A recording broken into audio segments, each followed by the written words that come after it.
Quiet pressure begins. No matter how hard I tried, it was never enough. I did everything right, but I always felt wrong. This is the story I never told anyone. Maybe you know this feeling too. My name is Lily. I am 24 years old. I work in a small office. Tonight was quiet. The room felt small. The light felt weak. I sat still and listened to my breath. I felt tired in my bones. I thought about my day. Emails, numbers, smiles that did not stay. I felt my shoulders drop. My hands rested on the desk. I whispered to myself to keep going. I always did. I tried hard. I tried every day. I wanted to be proud. I wanted someone to say it was enough. I knew that word. I chased it. I never caught it. Sometimes I thought I was the problem. I felt wrong. Even when I did things right, I looked at the clock. It was late. The office was empty. I knew this feeling from before. It followed me home. I felt a quiet pressure in my chest. I did not cry. I took a slow breath and stayed silent. One day I stopped trying and everything broke, childhood and conditional love. I grew up in a small house. It was always clean and quiet. There was a small desk in my room. It faced the wall. I did my homework there every night. I tried hard when I got good grades. My parents smiled. I still remember that smile. It was short, but it mattered. I felt warm inside. I thought this is what love feels like. They said they wanted the best for me. They said school was important, life was not easy. I knew they were afraid. I did not question it then. I studied more. I slept less. I tried harder each year. I wanted them to be proud. I needed that feeling again. I thought good grades could save me. But every time I did well, something changed. The smile faded fast. The room went quiet again. My mother looked at me. Her eyes were calm but cold. Then she said it. She always said it.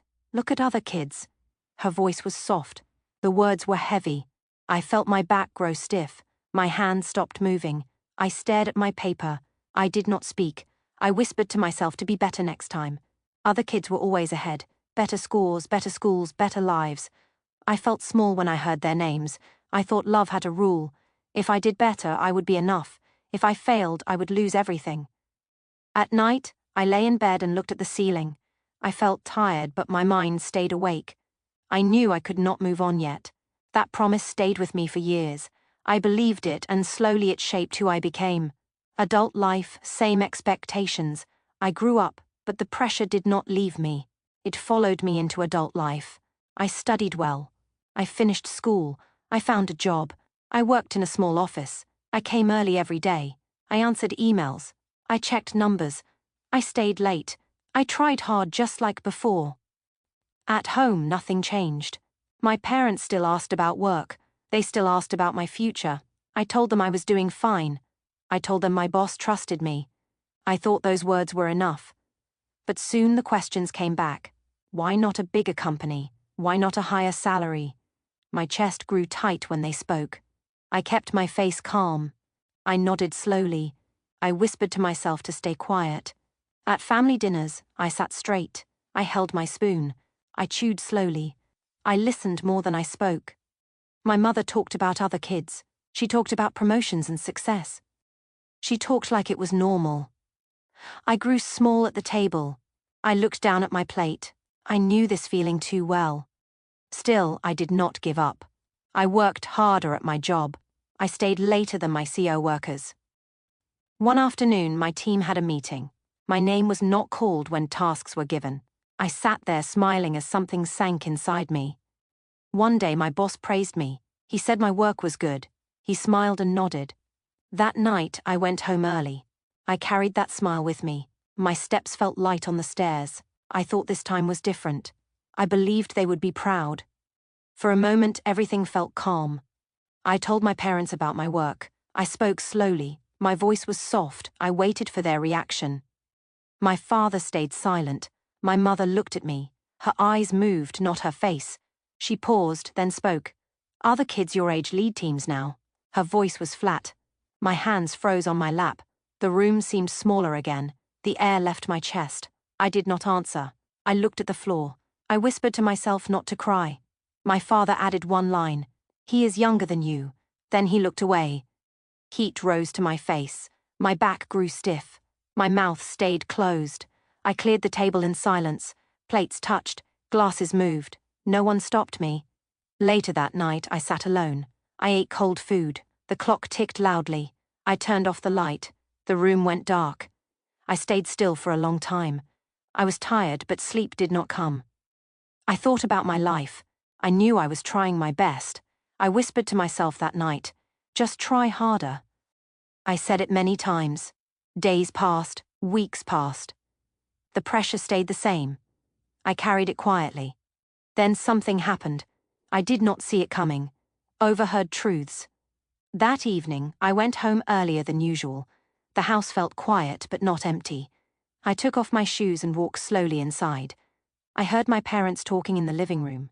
I did not plan to listen, but my feet stopped on their own. My mother spoke first. Her voice was low and careful. She talked about other families and other kids. She said people were watching us. She said she did not want to fall behind. I felt my hands start to shake and I stayed still. Then my father answered her. His voice sounded tired. He said life was hard and unfair. He said being average was dangerous. He said he was afraid I would suffer like him. I felt my breath slow down and my heart beat louder. I stood there without moving. My fingers felt cold. My back touched the wall. I did not speak. I did not step away. I knew I should stop listening, but I could not. They did not talk about my grades. They did not talk about my job. They talked about fear. They talked about losing face. They talked about pressure from others. I felt something heavy drop inside me. For a moment, there was silence in the room. No one spoke. I closed my eyes and took one deep breath. My body felt weak, like I had run too far. I walked back to my room slowly. I sat on my bed and stared at the floor. I whispered to myself, trying to understand. Was this really about me? That night I did not sleep much, speaking the words held inside. My body felt heavy when morning came. I sat at the table with my parents and the room felt tight. My hands were cold, and my back stayed straight. I knew this moment would come, even if I feared it. I started to speak, but my voice shook. I felt my throat close and I paused. I looked at my mother, then at my father. I thought about all the years I stayed quiet. I whispered to myself to be brave just once. I told them how hard I tried. I said I worked late and gave my best. My hands were shaking on the table. I felt my heartbeat fast in my chest. I knew I could not stop now. Then my fingers slowly slipped off the edge of the table. My hands dropped into my lap. I opened my mouth, but no sound came out. The room stayed still. I took one short breath and waited. Then I said the words I held inside for years. I am tired of being compared. My voice was low but clear. The room went silent. No one moved and no one spoke. My mother looked down at her hands. My father stared at the wall. I felt tears run down my face, slow and warm. I did not wipe them away. I let them fall. I told them I felt small every time they talked about other kids. I said I felt never enough. Even when I tried hard, my shoulders dropped as I spoke. My breath came short, then long. They did not answer right away. The silence stayed between us. I took one deep breath and closed my eyes. My body felt weak, but my words felt real. I stopped talking and waited. My hands rested still on my knees. I felt empty, but also lighter. I knew something had changed, even if I did not know what came next. Silence, apology, and a crack in the wall. After I spoke, the room froze. No one moved. My mother stayed still, her hands tight in her lap. My father lowered his head and did not look at me. I felt the air grow heavy, and my chest shook with slow breaths. I thought they would argue, but no words came. My mother did not speak. Her eyes stayed on the table. I saw her fingers shake just a little. My father pressed his lips together and stared at the floor. I knew they heard every word. I felt my legs go weak, and I sat back in my chair. The silence felt louder than shouting. For a long moment, nothing happened. I heard the clock on the wall. Tick, tick. I took one deep breath and held it. My hands rested on my knees, still shaking. I whispered to myself to stay calm. My body felt tired, like after a long run. Then my father moved. He lifted his head slowly and spoke in a low voice. He did not defend himself. He did not explain. He whispered that he was sorry. The word sounded small, but it was real. I felt something loosen inside my chest. My mother took a slow breath, looked down and wiped her eyes. She stayed quiet and nodded once, very slowly without looking at me. No excuses followed. No anger rose. I knew this moment was different. The pressure did not vanish, but it cracked. I felt the weight shift even before I stood up. A different kind of conversation. The next few days felt slow and heavy. We moved around the house like strangers. No one raised their voice. No one mentioned other kids. I felt the silence follow me from room to room. I thought about my words again and again. I knew I could not take them back. One evening, my mother came to my room. She stood at the door and did not enter.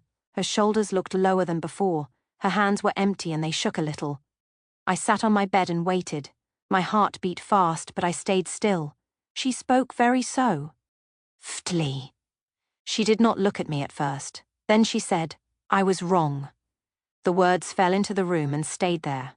I felt my chest tighten and my eyes burned. She took one small step forward and added, "I am sorry." Her voice broke at the end. I did not answer right away. I felt tears run down my face. My hands pressed into the blanket. I whispered to myself to breathe. I knew this was hard for her, too. I thought about all the years we lost in silence. My father stood behind her. He did not speak. He nodded once and looked away. That small action said enough. I took a deep sigh and wiped my face. I told them I needed time. They nodded and did not argue. That night, the house felt different. Not happy, not fixed, but honest. I felt tired yet lighter. I knew healing did not come fast, but it had finally started. Life after the pressure softens. Months later, life looked calm from the outside. I woke up, went to work, and came home like before. But something inside me felt different. I felt less tight in my chest. I thought more slowly. I knew I did not need to run anymore. At home, we talked in a new way. Not much, but more honest. My parents asked about my day, not about other kids.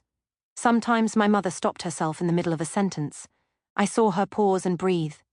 I felt that change even when no one named it. We were not perfect. There were quiet days and small mistakes. Old habits did not disappear fast. But when tension came, it did not stay long. I whispered to myself that this was enough for now. I also changed. I stopped working late every night. I learned to rest without guilt when I made mistakes. I did not punish myself. I felt proud of small steps. I thought that my life finally belonged to me. One evening, I sat alone at my desk before dinner. The same table, the same light.